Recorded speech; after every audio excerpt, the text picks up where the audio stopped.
Match জয়ে স্বস্তি পেলেও পুরোপুরি সন্তুষ্ট নন বাংলাদেশ অধিনায়ক লিটন দাস। বাংলাদেশ নির্ধারিত 20 ওভারে সংগ্রহ করে মাত্র 154 রান। তবে অধিনায়ক মনে করেন আরও 15 থেকে 20 রান করা উচিত ছিল বাংলাদেশ ক্রিকেট দলের। ম্যাচ জিতলেও পুরোপুরি সন্তুষ্ট নন বাংলাদেশ অধিনায়ক। তার কথায় জয়ের স্বস্তি থাকলেও দলের ব্যাটিং নিয়ে কিছু আক্ষেপ স্পষ্ট। তিনি বলেন, ম্যাচের শেষ 4 থেকে 5 ওভারে তাদের ব্যাটিং একটুও ভালো হয়নি, যা দলের রানকে কিছুটা কমিয়ে দিয়েছে। তবে উইকেটকে দেখে তিনি নিশ্চিত করেছিলেন যে 160 রান সংগ্রহই এই পিচের জন্য যথেষ্ট।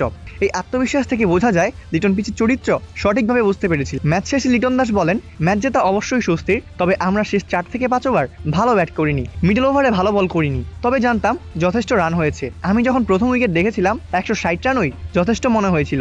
এরপর আমাদের 15 থেকে 20 রান কম হয়েছে বলে আমি মনে করি। লিটন তার বোলারদের দুর্দান্ত পারফরমেন্সের জন্য প্রশংসা করেছেন। তিনি বিশেষভাবে নাসুম আহমেদের কথা উল্লেখ করেন, যিনি দীর্ঘদিন পর দলে ফিরে নিজের দক্ষতা প্রমাণ করেছেন। এছাড়া রিশাদ হোসেনকেও প্রশংসার সাগরে ভাসান তিনি। মাঝের ওভারগুলোতে এই দুই বোলারই ম্যাচের মোড় ঘুরিয়ে দিয়েছেন। তিনি বলেন, বোলাররা যেভাবে বল করেছে, বিশেষ করে নাসুম এতদিন পর খেলেও নিজের স্কিল দেখিয়েছে। রিশাদও অনেক ভালো করেছে, মাঝের ওভারগুলোও ম্যাচ ঘুরিয়ে দিয়েছে। লিটন ব্যাটিং এবং বোলিং উভয় ক্ষেত্রেই কিছু গুরুত্বপূর্ণ ব্যক্তিগত পারফরমেন্সের কথা তুলে ধরেন। তিনি বলেন, ওপেনার হিসেবে তানজিদ হাসানের ব্যাটিং ছিল একদমই দুর্দান্ত। টাইমে শুরুটা দলের জন্য গুরুত্বপূর্ণ ভিত্তি করে দিয়েছিল। পাশাপাশি নাসুম আহমেদের প্রথম দিকে উইকেট নেওয়া আফগানিস্তানকে ব্যাকফুটে ফেলে দিয়েছিল, যা ম্যাচের গতিপথ পরিবর্তন করতে সাহায্য করে। তিনি আরও যোগ করেন, আজ তামিম দুর্দান্ত ব্যাট করেছে, শুরুর জুটিও গুরুত্বপূর্ণ ছিল।